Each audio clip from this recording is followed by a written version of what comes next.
everybody, it's nice to be back. Happy New Year to all. And today we're going to kick off the year with giving you a sample from a recent workshop that I did that we call Valentine Bootcamp. We've been doing these for 17 years straight. It's an hour-long program, but we're going to give you a couple of snippets, a couple of easy tips and tricks that you can put into practice right away in your store. So let's get started. So this is what we're calling a sneak peek. We talk about quite a few different topics in our Valentine Bootcamp: design, delivery, sales, customer service, complaints, the whole shebang. But what I did was I picked my 3 favorites. I'm going to share them with you today. And I'd love to hear how they work for you in your store. So let's kick off with tip number 1. And that is that you want to push for pre-orders. So we're doing this today on the 16th of January. So Valentine's Day is less than a month away. This is what I'd recommend that you do. When you have customers placing an order right now for what I consider a regular order, in other words, get well soon, birthday, anniversary, anything that's not a funeral, because we want to be respectful of that. I did this for years, and I recommend you do the same. I'm giving you my verbiage, but you can paraphrase.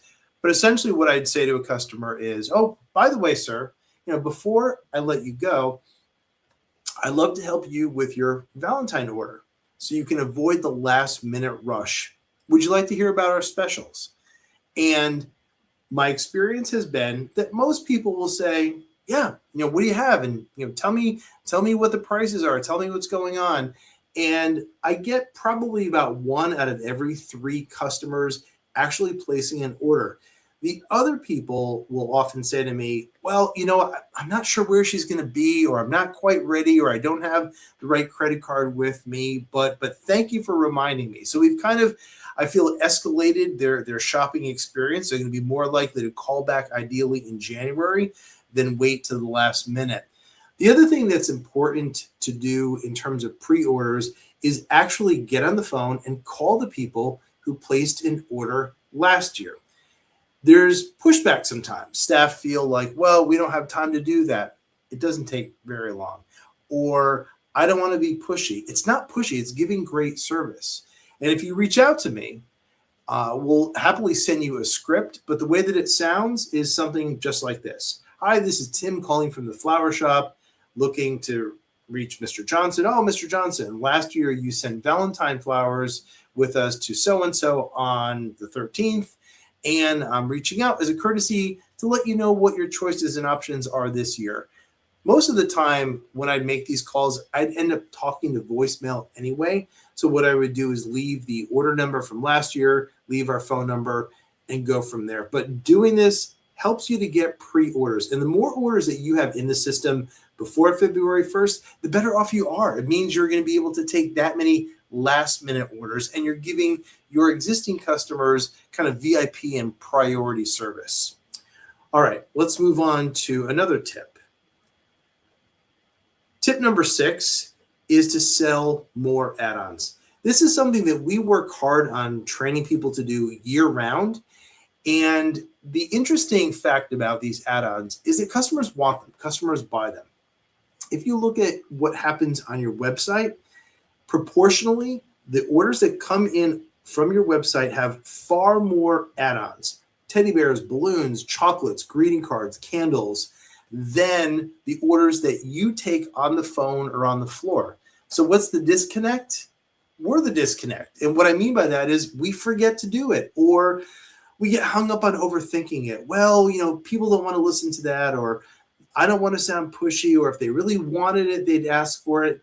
None of that makes any sense, because the website validates that when customers going through the checkout process are shown the option, given the opportunity to personalize their sale with a teddy bear, chocolates, etc., they do it. So you've got to follow suit. Now, what we've done is made it very simple. So we've moved away from the old-fashioned way of asking, do you want to add anything else? Customer doesn't know what their options are. We flipped it. Notice there's no question mark in my presentation. It's about a statement. The way that I present it to a customer is I use the language finishing touch. It rests very gently on a consumer's ears, and they love the idea of a finishing touch. I need that extra element to complete my purchase. The way that I actually will be using it at Valentine's Day myself is I'll say to customers, as a finishing touch, we can include a box of our locally made delicious chocolate truffles. I have a 12-piece box at X dollars, or I have a 6-piece box at Y dollars. And then wait, let the customer process your suggestion, let him or her decide. If they like it, they'll buy it. And if they don't, that's okay too. And they'll tell you, well, she's not a candy person, or no, I don't want to spend any more. But I can promise you this, never once in the 30 Valentine's days that I've done has anyone ever said to me, how dare you offer me chocolates, cancel my order. It's not going to happen. They'll decline the offer, but it doesn't compromise the sale. You move on. It's good customer service. People appreciate it. People like it. And interestingly, what happens most often is people are appreciative, and they're going to say, oh, thank you so much. Thank you for reminding me. Oh, I didn't know you have chocolates. I forgot about balloons. A teddy bear would be great. So the kicker is they're thanking you for letting them spend more money. All right, we've got time for one more tip. And that's going to be one of my favorite secret weapons. And I call this one easy extra sales. Here's the way that it works. This is one that you really, I think, should hold off on and really start doing until you're right in the heat of the holiday, meaning February 9th, 10th, 11th. This is the way that it works.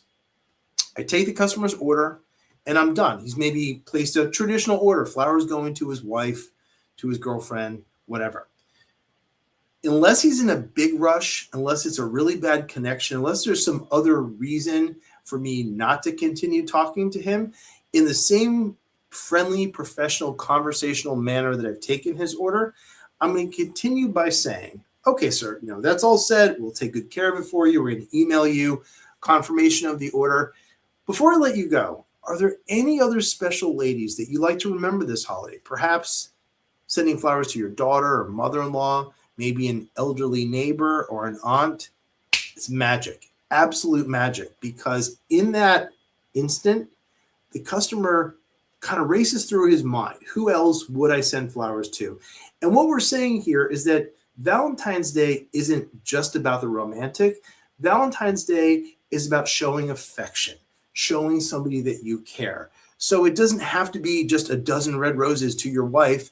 It can also be a beautiful arrangement of all pink flowers sent to a neighbor or a coworker or somebody else. Again, people love this idea. I would say probably 1 out of 4 customers on the spot would place an order and thank me for giving them the chance to do this, putting this on their radar. But the others would say, you know what, that's a great idea. Let me find out where she's going to be. Let me find out her address, or pardon me, let me decide, how I want to handle it. It's a way to increase sales. It's a way to give a customer extra service. It's also a clever way to differentiate your flower shop from all the others, because I promise you, other flower shops aren't doing this. So you really stand out. It's really going that extra mile, giving your customer the chance to make his or her shopping experience even more special.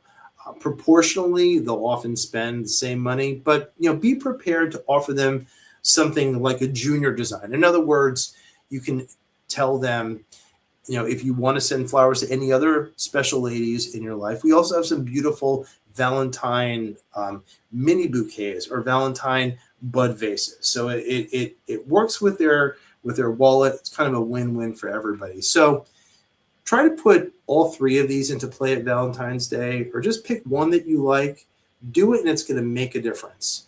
So we're going to wrap it up on that note. Wish you a happy Valentine's Day. Hope you make lots of sales, make lots of customers happy with your flowers, and just stick to it. Be diligent, follow these plans, and it will have a big impact on your sales, and you'll make an impression on customers, because service goes a long way, and they can buy flowers anywhere. So let's make buying Valentine flowers at your store that much more special this year.